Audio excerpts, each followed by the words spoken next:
ഇതെല്ലാം എപ്പോഴും പറയുന്നത് പോലെ വ്യക്തിപരമായി ഓരോ വ്യക്തികൾ ചെയ്യുന്ന കാര്യമാണ്. അതിൻ്റെ ഒരു ഉത്തരവാദിത്തമോ അതിലൊരു അഭിപ്രായം പറയേണ്ട കാര്യമോ ഒക്കെ നമ്മളെ സംബന്ധിച്ച് എത്ര കണ്ടുണ്ട് എന്ന് എനിക്കറിയില്ല.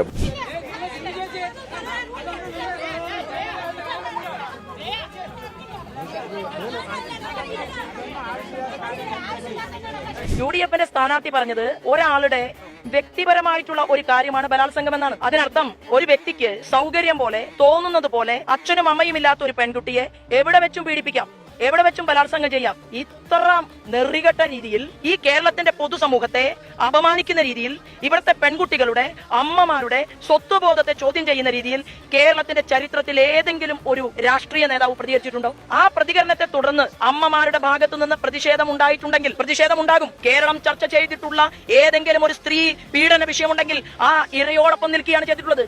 ഇത് വേട്ടക്കാരനോടൊപ്പം ഓടിക്കൊണ്ടിരിക്കല്ലേ ഇവിടുത്തെ UDF സ്ഥാനാർത്ഥി? വേട്ടക്കാരന്റെ കൂടെ നിൽക്കുക. വേട്ടക്കാരന് തണലൊരുക്കുന്ന ഷാഫി പറമ്പിലിന്റെ കാര്യം എന്താ ചോദിക്കാത്തത്? എന്താ ആശാനെ, നിങ്ങൾക്ക് ഈ കാര്യത്തിൽ വല്ല ബന്ധമുണ്ടോ എന്ന് എപ്പോഴെങ്കിലും UDF സ്ഥാനാർത്ഥി ചോദിച്ചിട്ടുണ്ടോ?